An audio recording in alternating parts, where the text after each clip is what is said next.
예, 그러면 지금부터 한전 부장님께서 말씀하신 개통 과전압에 대한 썰을 한번 풀어보겠습니다. 그런데 왜 갑자기 개통 과전압 이슈가 되었을까요? 당연히 지금 전력계통의 생태계가 변화하고 있기 때문이죠.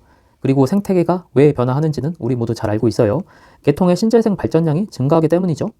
신재생 발전량이 증가하면서 전력계통 전압에 영향을 주기 시작한 겁니다. 그리고 그 영향이 과전압이 된 겁니다. 지금부터 이 과전압에 대한 썰을 한번 풀어보겠습니다.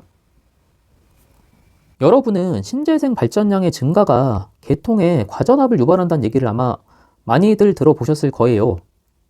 그런데 혹시 개통의 신재생 발전량이 어떠한 메커니즘으로 개통의 과전압을 유발시키는지에 대해서 잘 아세요? 지금부터 제가 그 얘기를 해볼 건데요. 사실 제가 앞서서 오늘 썰은 제가 말씀드리기 조금 조심스러운 부분이 있다고 말씀을 드렸죠. 사실 이 부분 때문입니다. 이런 신재생 발전량 증가에 따른 과전압이 그런 메커니즘에 대해서 제가 설명을 드려볼 건데 사실 저도 이게 확신이 없어요.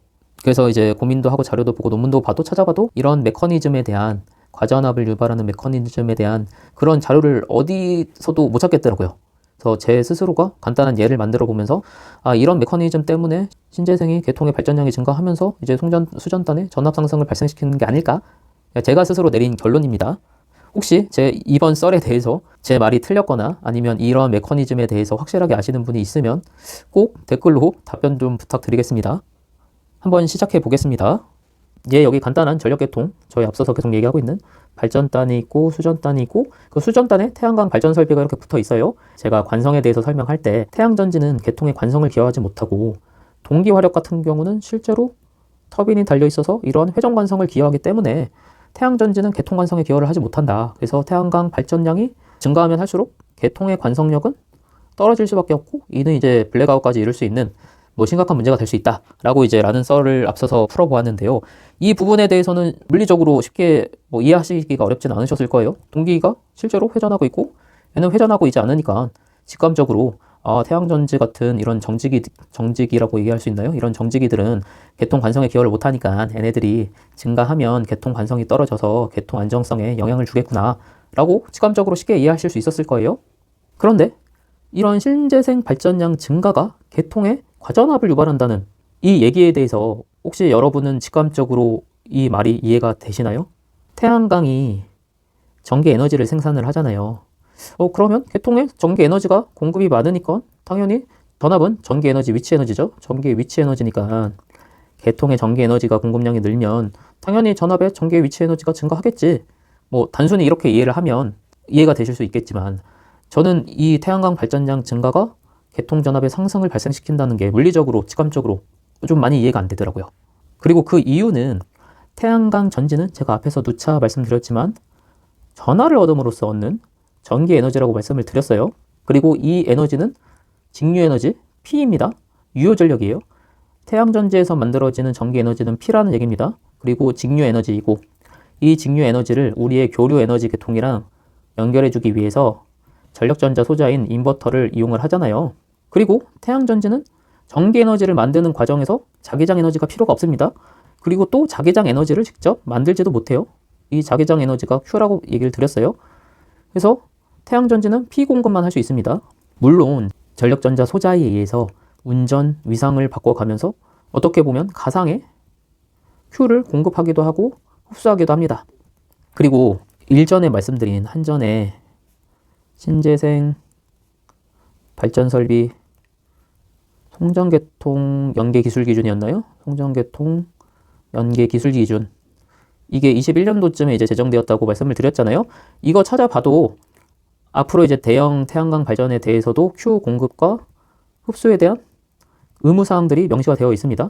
그 기준은 거의 동기화력 수준에 버금가는 수준으로 앞으로 설치되는 태양광 발전기들의 Q 공급과 흡수에 대한 그 기준이 명시가 되어 있어요. 그런데 일단 여기서는 태양전지 같은 경우는 P를 공급 설비라고 일단 생각을 하자고요. 그리고 우리가 잘 아시다시피 교류계통에서 P는 상차각과 밀접한 관련이 있다는 거 잘 알고 있죠. 그리고 무효전력 Q는 전압이랑 연관이 있다는 사실을 잘 알고 있어요. 그렇기 때문에 P의 공급은 상차각이 빠른 곳에서 늦은 곳으로, Q 공급은 전압이 높은 데에서 낮은 곳으로 흐르고 있다는 사실을 우리는 잘 알고 있습니다. 그리고 앞서 얘기를 들었지만 태양전지는 P 공급 제너레이터입니다. P 공급입니다. 여기 이제 P를 계통에 P를 공급한다는 얘기예요. 그럼 교류 계통에서의 P는 상차각이랑 관련이 있어요, 여러분. 수전단에 설치된 태양광 발전량의 증가가 계통에 상차각에 영향을 주었다? 라고 얘기를 했으면 저는 쉽게 이해를 했을 거예요. 그런데 태양광 발전량이 전압에 영향을 주었다 라고 하니까 제가 물리적 그리고 직감적으로 도저히 이해가 안 되는 거예요.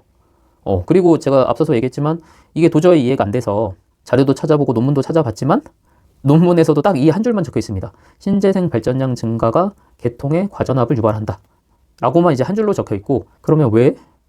어떻게? 전압을 상승시키는지 이거에 대해서 뭐 명시가 돼 있거나 자료도 찾아봐도 없더라고요.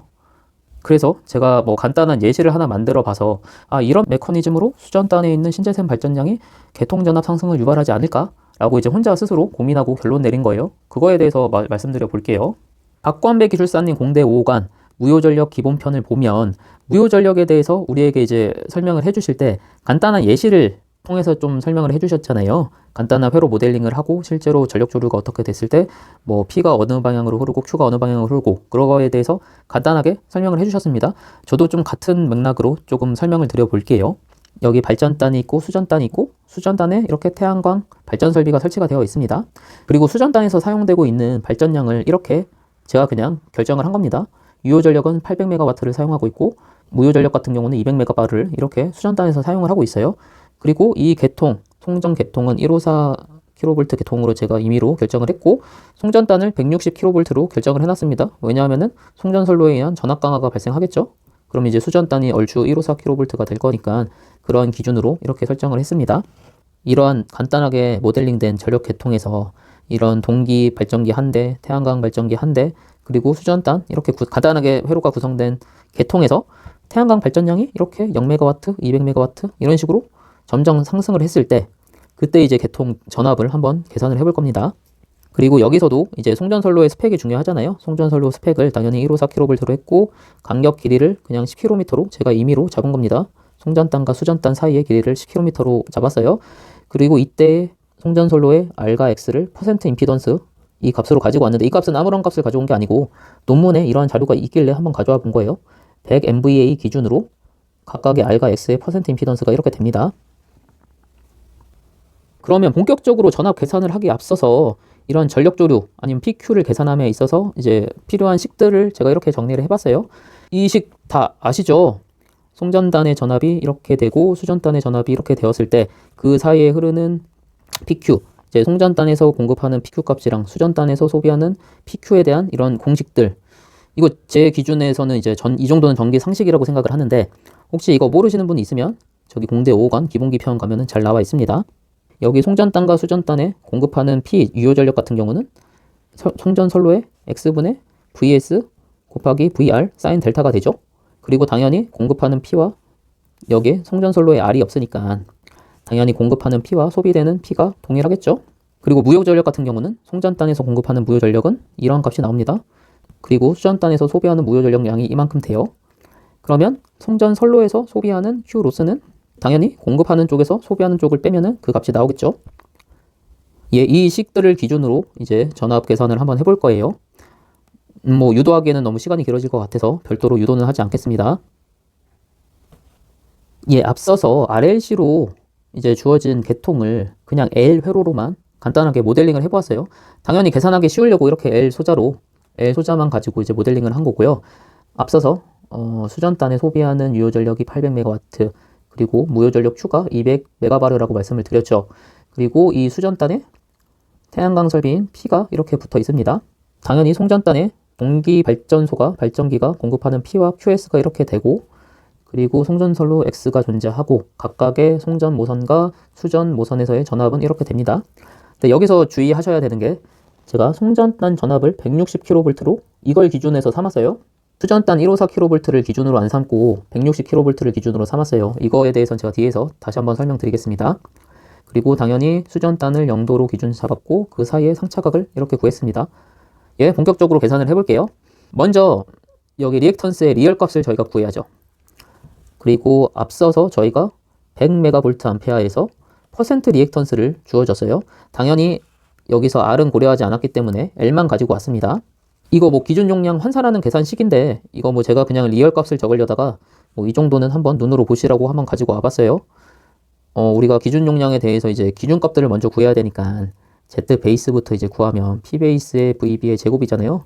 이거 그냥 그대로 100MVA 여기 킬로볼트 제곱해가지고 ZB가 237.16이 나왔고 이거를 실제 리얼 값 아까 퍼센트 리액턴스를 곱해주고 길이가 10km라고 얘기를 했습니다.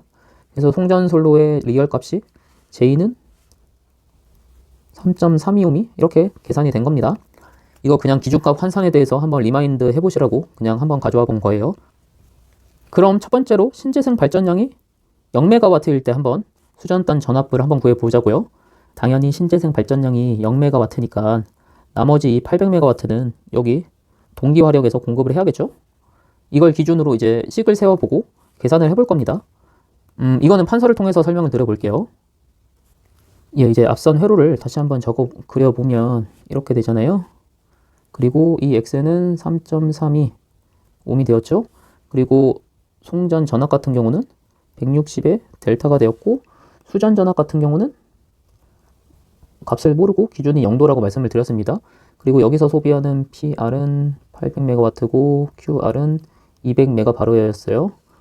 여기는 뭐 별도 P가 0이었으니까 이거는 무시하고 그리고 그러면 송전단에서 공급하는 PS는 당연히 800메가와트가 될 거고 QS는 모릅니다. 이거 기준으로 첫 번째 식을 한번 세워보면 앞서서 PS는 X의 VS, VR의 사인 델타라고 했죠.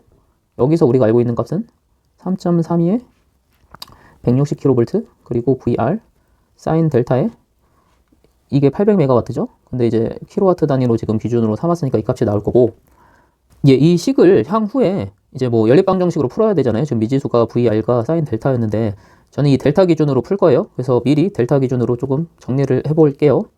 여기서 사인 델타는 여기에 3.32가 곱해지고 그리고 160 나눠지고 여기에 VR분의 1이 나옵니다. 그리고 이걸 조금 더 정리를 하면 계산기로 두들겨 보면 이 값이 나와요. 예, 이게 지금 첫 번째 식입니다. 첫 번째 식이에요.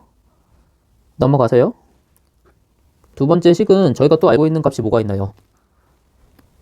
수전단 쪽에 무효전력 값을 저희가 알고 있잖아요. 이거 가지고 식을 한번 세워볼 겁니다. 예, QR 식이 어떻게 됐죠? X의 VS, VR의 코사인 델타의 VR의 제곱이었습니다. 그리고 여기 식을 적어보면 3.32에 이게 160kV인데 이거 다 적을게요. 이거는 적어야 됩니다. 델타의 VR의 제곱에 이게 200메가보르니까 10의 6성입니다. 이거 기준으로 똑같이 코사인 델타를 뺄 건데 좀 일단 식을 한번 정리해 볼게요. 이걸 정리를 해주면 160000 VR의 코사인 델타 이거는 200의 16의 3.32의 플러스 VR의 제곱이 되죠. 그리고 코사인 델타 이거 나눠주면 160000 200의 10의 6승 곱하기 3.32 이거 차분하게 하면 누구든지 할 수 있는 값입니다. 숫자가 좀 많아서 좀 헷갈리실 수 있는데 별거 아닙니다. 이거의 VR 이렇게 되죠.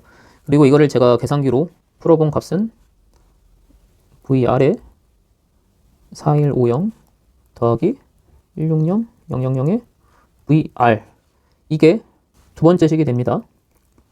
그러면 앞서서 첫 번째 식이랑 두 번째 식을 이제 연립해서 풀어줘야 되는데 제가 이 델타를 기준으로 했던 건 이 식을 이용하려고 했던 거죠. 사인 제곱 곱하기 코사인 제곱은 1이다. 이 식을 이용하려고 이제 델타 기준으로 이렇게 정리를 한 거예요. 그럼 앞서서 이제 있는 식을 정리를 한번 해보면 이렇게 됩니다. 16600 이거 복잡하죠. 이것도 적어주면 4150 플러스 16000 VR의 제곱 이거는 1 이러한 하나의 식으로 VR 식으로 이렇게 정리가 됩니다. 이거 여기 식에서 VR을 이제 구해줘야 되는데 이게 과연 쉬운가?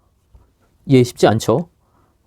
저도 좀 멈칫했는데 걱정 안 하셔도 됩니다.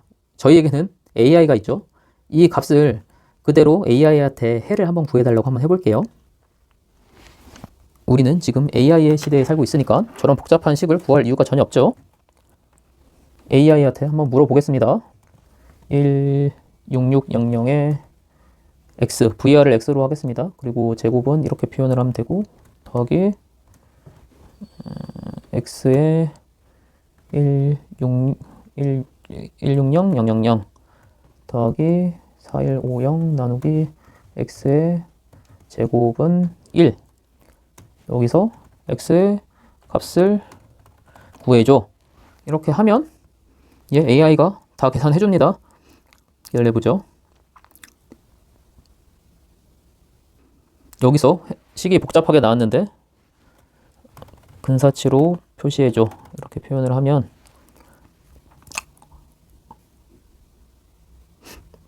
AI가 다 계산을 해줍니다. 여기 보면 x의 식을 많이 계산을 해줬어요. 그런데 우리가 중요한 거는 저희는 154kV에 대해서 얘기를 하고 있잖아요. 그럼 이러한 다양한 해 중에 어떤 해가 우리한테 맞겠냐? 당연히 여기 154.79kV 이게 우리와 맞는 해일 겁니다. 그러면 여기서 x값이 AI가 154.79kV다 알려줬잖아요. 이거 기준으로 이제 계속 문제를 풀어보겠습니다. 그러면 VR을 154.79kV라고 AI가 계산을 해줬으니 이 값을 가지고 이제 나머지 값들을 알 수가 있죠. P가 아까 X의 VS의 VR의 사인 델타라고 했죠. 그러면 3.32 160 곱하기 154.79의 사인 델타가 이게 아까 800MW였죠.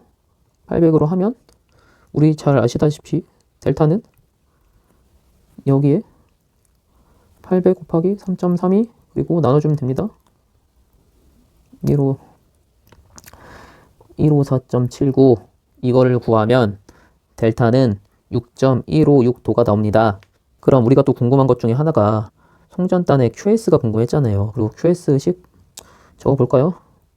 QS식이 VS의 제곱 VS VR의 코사인 델타였잖아요. 이거 그냥 그대로 가지고 와서 계산해보면 160의 제곱에 마이너스 160 154.79 곱하기 코사인 6.156이죠. 이거 계산기로 차분하게 계산을 해보면 294.1 메가바르가 나옵니다. 그리고 앞서서 Q로스는 QS, QR이잖아요. 그리고 소비자 측에서 200메가바르를 소비하고 있다는 사실 저희가 잘 알고 있어요. 그러면 Q로스는 94.1 메가바르 이렇게 되는 거죠. 앞서서 이 값에 대해서 지금 계산을 해본 겁니다. VR은 154.79, 1.159 실제로 한번 계산을 해보시면 어렵지 않아요. 수계산 한번 해보면 이런 식으로 계산이 됩니다. 넘어갈게요. 이번에는 신재생 발전량이 200MW일 때 수전단 전압을 계산을 해볼 겁니다. 이렇게 P가 200MW로 수전단에 있는 설치된 신재생 발전량이 이렇게 200MW로 공급하면 당연히 동기 화력에서는 600MW만 공급을 하겠죠. 그리고 QS는 모를 겁니다. 앞서 계산했던 바랑 동일하게 이제 계산을 해보면 이제 구할 수 있는데 이거 혹시 모르니까 한 번씩 한번 써보고 더 한번 얘기해 볼게요. 첫 번째가 P가 X의 VS VR의 사인 델타라고 했죠. 그리고 3.32의 160의 VR의 사인 델타인데 이게 800MW가 아니고 이번엔 600MW가 되었죠. 그리고 이거를 정리를 하면 사인 델타는 이거 이제 제가 정리한 겁니다. VR분의 1이 나와요. 그리고 동일하게 Q 수전단에 대해서 이제 구할 건데 QR은 동일하게 아까 전에 200메가바르로 동일합니다. 그 얘기는 식도 동일하다는 얘기예요. 앞서 코사인이 이렇게 됐어요. 160000 그리고 이게 VR이 됐습니다. 세 번째로 사인 제곱의 델타가 이제 1이라고 했으니까 이거를 12450의 제곱에 VR의 4150 160000 VR의 제곱 이 값이 1이 나온다는 거죠. 그리고 이것도 한 번 더 AI 한번 물어볼게요. 한 번 더 물어보겠습니다. 4150 X 더하기 X의 160000 제곱 플러스 1, 2, 4, 5, 0 x의 제곱입니다. 1. x의 값을 근사치로 알려줘. 하면 또 우리 똑똑한 AI가 또 계산을 해줍니다. 예, 좀 시간이 걸리네요. 여기 똑같이 해가 뭐 여러 개가 나오는데 당연히 우리는 154kV니까 이 15.20, 21, 이 값이 여기 AI에서 구한 우리가 원하는 그 값이죠. 즉 155.21kV라는 얘기입니다. 다시 돌아와서요. AI가 똑같이 VR이 155.21kV라는 걸 계산을 해줬어요. 그리고 이 VR을 가지고 앞서와 동일하게 계산을 해보면 이런 값이 나옵니다. 이런 계산값이 나와요. 제가 계산하는 방법을 알려드렸으니까 뭐 나머지에 대해서는 여러분들이 한번 수계산을 해보시기 바랍니다. 그럼 이 케이스별로 전부 계산을 해보면 이런 식으로 나옵니다. 케이스별로 신재생 발전량, 수전단에 설치된 신재생 발전량이 0MW, 200MW 이렇게 쭉 증가하게 되면 당연히 동기 화력 발전기는 그만큼 피해 양이 줄겠죠. 신재생이 1000MW로 되면 수전단의 800MW보다 상승하게 되면 이런 식으로 역전류도 발생이 됩니다. 그럼 송전단에서 수전단으로 공급되는 피해값이 주니까 당연히 그 사이에 있는 상차각도 이렇게 감소됨을 확인을 해볼 수 있어요. 그리고 역전류가 닿으면 당연히 위상이 180도로 변화하겠죠. 이제 우리가 제일 궁금한 이 수전단 전압을 보게 되면 신재생 발전량이 전혀 없었을 때는 154.8kV 정도 됐어요. 154.8kV 정도 됐습니다. 그런데 신재생 발전량이 늘면서 수전단 전압이 증가를 했어요. 뭐 그 차이가 뭐 드라마틱하진 않지만 어쨌든 수전단 전압이 증가하고 있습니다. 그런데 이게 왜 증가를 하냐 생각을 해보면 또 역시 선로에서 소비되고 있는 Q로스, 이 Q로스가 선로에서 발생하는 Q로스, 이게 전압 강하잖아요, 여러분. Q로스도 점점 줄고 있어요. 그 얘기는 선로에서 발생되는 전압 강화가 주니까 수전단 전압이 상승을 했다. 이렇게 얘기할 수 있을 거예요. 뒤에서 계속 설명해 볼게요. 이 앞서 표를 조금 이렇게 개통도에서 보여드리면 조금 더 이해하기 쉬울 것 같아서 이렇게 가지고 와봤습니다. 케이스 1, 신재생 발전량이 0MW일 때 이러한 값들이 나오고요.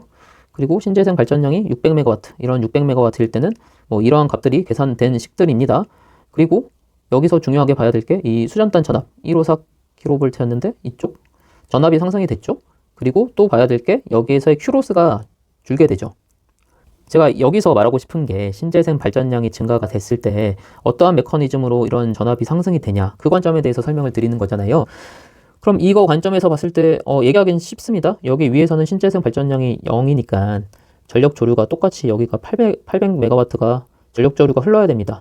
그리고 이 얘기는 P의 IP 플러스 IQ, 이 둘 다 흐르죠. 여기 전류에 대해서 이 송전 전류가 IP도 흐르고 IQ가 흘러요. 근데 여기 수전단에 IP가 600MW가 되게 되면 이쪽에 흐르는 P는 200MW만 흐릅니다. 그 얘기는 당연히 IL이 IP와 플러스 IQ가 되는데 이 IP가 준다는 얘기죠.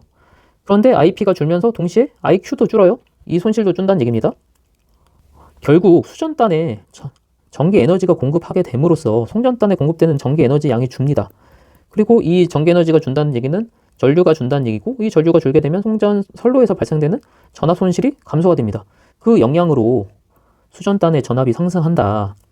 신재생 발전량의 증가가 수전단 전압을 상승시키는 메커니즘이 이런 게 아닐까라고 이제 제 스스로는 그렇게 결론을 내린 거예요. 그럼 여기서 좀 궁금증이 들죠. 저희가 여기서 송전단 전압을 기준단으로 잡고 이렇게 계산을 했습니다. 그런데 다들 아시다시피 우리 그 전력계통에서의 주인은 뭐라고 얘기를 하죠? 수전단이라고 얘기를 하잖아요. 그래서 사실 저도 처음에 이 문제를 풀 때 VR을 154, 0도 이 기준으로 해가지고 계산을 했어요. 수전단 전압을 154kV, 우리가 이 수전단 전압을 목표로 전압 제어를 한다고 생각을 했을 때 이 수전단 전압을 고정을 시켜버리면 이게 어떻게 되나요? 똑같이 여기 P가 증가를 하면 여기에 흐르는 전류가 줍니다. 그러면 로스, Q 로스도 감소를 해요. 그 얘기는 얘도 감소를 합니다. 수전단에 공급되는 발전량이 증가하면 할수록 공급 전압이 감소하는 현상이 발생이 돼요. 그럼 이제 신재생 발전량 증가에 따라서 이제 과전압이 아니고 저전압이 문제가 되는 겁니다. 전혀 반대의 개념인 거예요. 그래서 사실 제가 이것 때문에 엄청 고민을 했어요. 처음에 아니 신재생 발전량이 증가하면 개통전압이 감소를 하는데 왜 개통전압이 증가한다고 얘기를 할까? 그게 사실 이해가 안 돼가지고 사실 며칠을 좀 고민을 했습니다. 막 어떻게 하다 보니까 여기를 160kV를 하게 되니까 이제 논리가 맞더라고요. 그럼 왜 이게 송전단을 160kV로 설정하는 게 맞을까? 이제 그런 고민을 했었는데, 우리 전력조류 계산하는 거 대학교 때 배웠잖아요. 이거 할 때 우리 이거 기억나세요? 슬랙 모선. 여러분들이 뭐 이탭이나 PSSE 이거에 대해서 조금 공부를 해보셨는지 모르겠는데, 전력조류 구하는 게 사실 전력계통의 기본이죠. 전력계통 해석의 기본이 되는 게 전력조류 해석인데, 이 PSSE나 이탭을 조금 만져보면 그 전력조류에 대해서 좀 많이 공부를 해볼 수가 있어요. 그럼 이탭 배울 때 전력조류 할 때 처음에 모선을 이제 설정을 하잖아요. 그리고 제일 먼저 하는 게 슬랙 부스를 설정을 하죠. 그리고 대부분의 슬랙 모선을 그 대형 발전기 모선을 이제 슬랙 모선으로 잡잖아요. 그럼 그 얘기는 뭐냐? 어쨌든 우리 전력계통의 주의는 계속 뭐 수전단 부하라고 얘기를 하지만 전기 에너지는 결국엔 발전기가 만들어내는 겁니다. 결국엔 전기 에너지는 발전기가 만들어내는 거예요. 그래서 실제로 이런 전력계통 운영을 할 때는 이런 수전단을 기준으로 하기보다는 송전단을 기준으로 이렇게 전력조류를 계산하는 게 맞겠다라는 생각이 들더라고요. 이거 뭐 전적으로 제 개인적인 주관적인 생각입니다. 그래서 이거를 160kV로 픽스를 해서 계산하는 게 맞는 것 같고, 실제로 수전단에서 발전량이 증가하는 거는 송전선로에 무효전력 감소를 발생을 시키고, 그리고 결국에는 160kV의 전압을 공급을 했는데 전압 손실이 감소되니 이게 증가하게 되는 게 아니냐, 이런 메커니즘으로 신재생 발전량 증가가 수전단 전압을 상승시키는 게 아닐까라고 저는 제 스스로가 결론을 짓게 되었습니다. 그럼 여기서 조금 더 추가해서 말씀을 드려보면, 저희가 처음에 이제 RLC 회로로 갔는데 이제 계산의 편의성을 위해서 L만 고려를 했잖아요. 그런데 우리 실제 계통은 RLC로 구성이 되어 있습니다. 이렇게 RLC로 구성되어 있죠. 그리고 뭐 이 C를 뭐 이쪽에 놓는지 뭐 이쪽에 두는지에 따라서 뭐 T형, 파이형 뭐 그런 거 계산 대학교 때 했던 것 같은데 저도 다 까먹었습니다. 그러면 이 L만 생각할 게 아니고 R과 C를 고려해보면 혹시 이 값의 차이는 어떻게 될까? 이제 실제로 제가 계산은 못 해봤지만 그냥 우리가 전기 엔지니어로서 직감적으로 좀 감을 가질 수 있잖아요. 수전단의 신재생 발전량이 증가하면서 송전솔로의 IP와 IQ가 둘 다 감소하고 있는 상황이었잖아요. 그리고 이 얘기는 IL, 지상전류가 계속 줄고 있었습니다. 아까 상차각에서도 봤죠? 근데 이 상황에서 여기에 C까지 고려한다. 그럼 C가 고려된다는 얘기는 무슨 얘기죠? 여기 이렇게 C에 충전전류가 흐른다는 얘기예요. V를 기준으로 이쪽에 IL이 흐르고 IC가 흐르잖아요. 근데 이 IC까지 지금은 이걸 고려 안 했는데 이걸 고려하게 되면 여기 흐르는 전류가 지상전류가 아니고 진상전류가 흐른다고 말할 수 있을 것 같아요. 그러면 계통에 진상전류가 흐른다. 이 얘기는 뭐죠? 여기 수전단 전압이 송전단 전압보다 더 커지는 160kV보다 더 커지는 현상이 발생된다고요. 그리고 이거 우리가 잘 알고 있는 페란티 현상이잖아요. 수전단 전압이 송전단 전압보다 더 증가하게 되는 페란티 현상이 여기 이 조건에서 C까지 고려하면 발생할 수 있는 거예요. 그러면 수전단 전압은 더 올라가겠죠? 예, 더 가혹하다는 뜻입니다.